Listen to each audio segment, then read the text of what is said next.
Well, here's the repair. You can see from the grease over here and the fresh brake there, and the crack, this side was broke first. One issue is the amount of slack in that. You got a good 1.5 inches travel left to right, but the major issue is that guy. I mean, it is. That has got a ton of. Let me show you.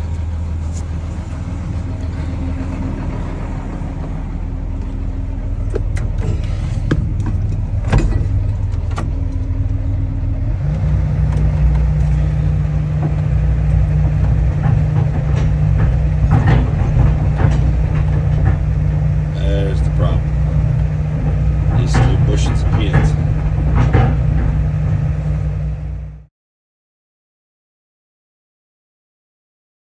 Okay, I got her back here where she's gonna go. What I'm gonna do is put a heavy weld, probably actually right here, and probably one right here real good. And then I'm gonna grind out this side, I'm gonna grind out that crack, and then I'm gonna grind out this side, or either grind all the way through to where I'm almost to this side. And I'm gonna backfill this weld where it's welded 100%. And then I come out here and grind these out. Fill them up 100%. And actually where it broke in kind of a bad place here because of that knuckle. I was gonna put another brace on there. What I might do is put a gusset on here, come a little bit past this, cut a relief in it, beat those edges down, and then weld it out around it. This will be pretty easy. I'm gonna bring a piece all the way across here, and I'm gonna weld it top and bottom. Grind these welds flat so it'll sit to the surface there.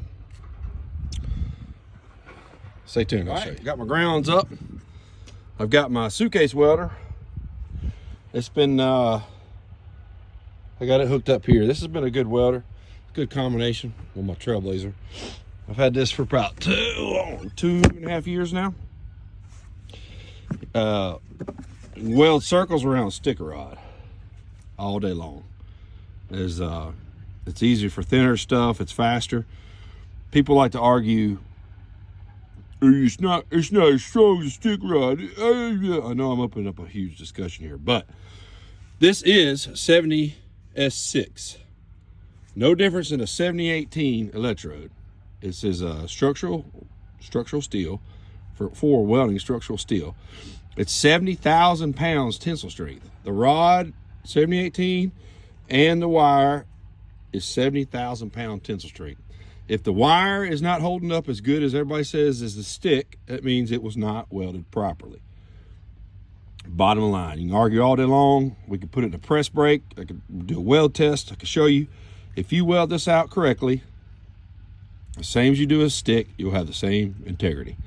The great thing about this, like I do a lot of fence work, magnetic. It does a little bit better than magnetic steel from the drill stem pipes. When they go up and down the sucker rods there, they'll develop a magnetic pole to them. And you go to try to stick weld it, and it drags your arc to one side or another, and it just looks like Stevie Wonder could have done a better job. So I prefer the stick because I don't have to stop and beat the flux off. I can sit there, squeeze that gun, and that wire is going to come out as long as I hold on that trigger, as long as I have gas in that bottle, as long as I have 60 something pounds, I'm sorry, not 60, 33 pounds of wire on that spool. You can get a 44 pound roll if I'm not mistaken, or used to be able to. So this is my method today. I'm going to start with, I may move the stick later so I can get up in some holes here, but we'll see. As of right now, this is what I'm gonna do. There's a couple things though. Storing this cumbersome thing is kind of hard because it takes up a lot of room on your truck. The other thing I'm really disappointed is Miller. They use these plastic screw caps. So if you bump them, they knock the plastic nut off the back. Now you can take this off and re-screw that nut on there on the back and be just fine, but it needed to have something a little stronger. The same with the gas valve back here. That'll get knocked off in there, and then you don't want to spin it in there because it'll knock you. It'll ruin the attachment to the back. So what I do is I just keep a little jumper line on there, so I don't have to unscrew and screw from there. I screw and unscrew from the coupling there. All right, about to put my new to me gloves. I just bought these. They're really thin. I think they're more for TIG welding, but I need a better collar or cuff. Not a collar. I need a bigger cuff. I love these gloves. These are fantastic. You can feel everything that you do with them, but the problem with them when you weld with them is the threads will get burnt there. And I think these are almost $20 a piece, so you know you don't want to go through a whole bunch of them. So I was trying this guy. It's got the hidden threads in it. We'll see how well these hold up. So for now, I'm gonna weld this side, and grind this out almost all the way through. So stay tuned.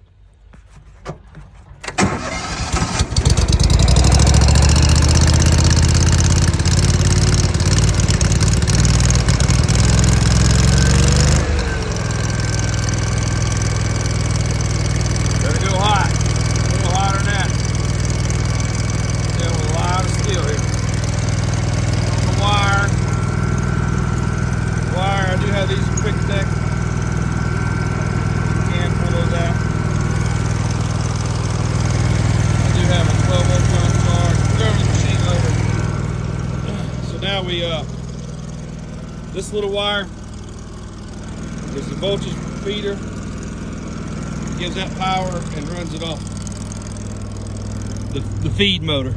So now when I squeeze that, now it feeds water to it.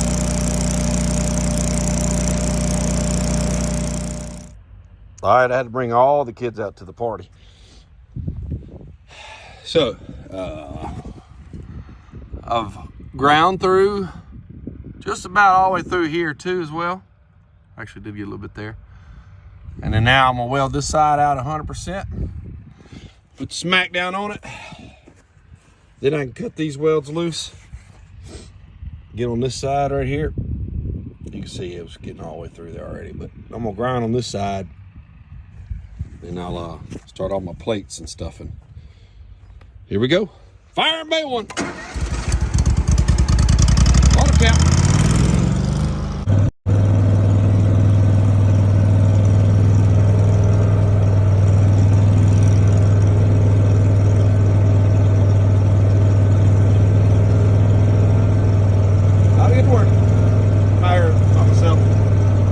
Sunday, there's nobody around. There's still some wood piles burning the other day.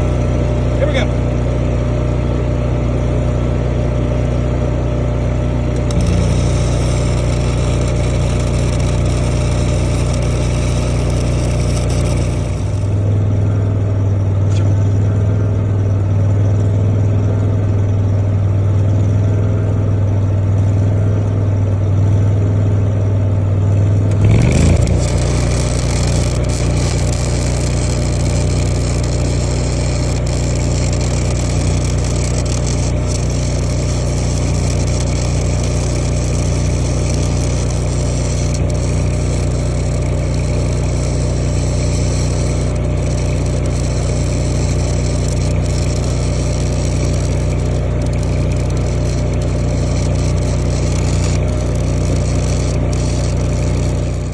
Minute to get that side filled in.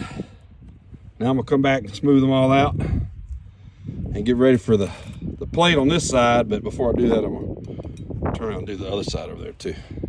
They welded up nicely though. All right, I got this side slicked up. Welds are ground down and smooth. Now I gotta do the same thing for the back side. Then I'm gonna come back in. That's just dirt there. Come back in and plate that across there. And then I got to get creative on where this plate's gonna fall here. It's gonna be a tab down there and a tab there. weld it down around. All right, I know this was overkill, but I like to make sure that I got enough penetration. So I went ahead and ground out the back, and I washed a little bit here just to make sure I got, like I said, make sure I got good penetration. This side was okay. I was able to chase that crack pretty easy. This side, however, it had a crack kind of coming down, so I had to get that hole a little big. But it should be okay. All right, usually I'm gonna cut these down to 7 inches. I've got a real nice Milwaukee saw that can cut 3/8, almost like it's a piece of plywood, but it'll just be quicker. I got the torch out. So I'm gonna show you a quick little tutorial on how to set your torch. You run your oxygen bottle on, well, at least I do this the way I was taught. You run your oxygen bottle on 30 PSI, and you run the acetylene on about 4 to 5 PSI on anywhere around your double aught, or triple aught, double aught, single aught #1 tips. And what you're gonna do is you're gonna introduce the gas first.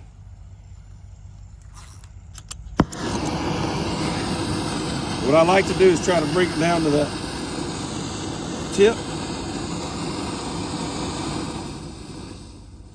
Then I'll bring it out just a little bit, right there. Then I introduce the oxygen, which is right here. Now you see those little veins?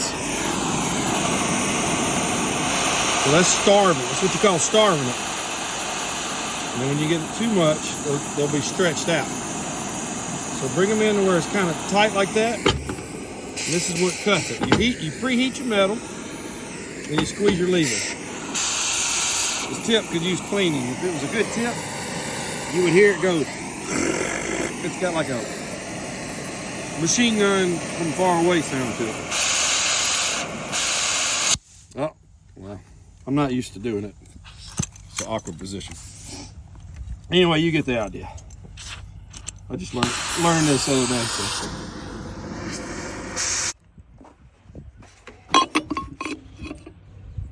Oh yeah, I'll tack that in. Weld it top and bottom several different directions. I'm actually going to nip the corners off here. You can see it kind of sticks off a little bit. I'm going to nip that corner there and there and trim it up. All right, and nip the corners off. Look at that fit. That's a pretty good fit. About to weld that thing up. Well, who appears to be repaired and fixed and hot? Shouldn't touch that this year.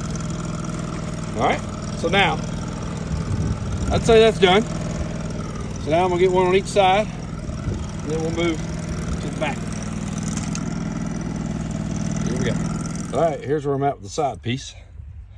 Obviously,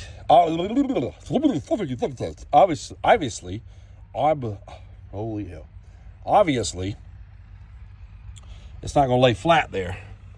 Even if I did lay it flat, it's not gonna stand up there. So what I'm gonna do is I'm gonna cut some reliefs there, and then beat those down flat. And let's see what that looks like. All right, it's not pretty, but this is gonna allow me to weld up real tight inside those gaps, up and down the edges on the bottom, across there and back up.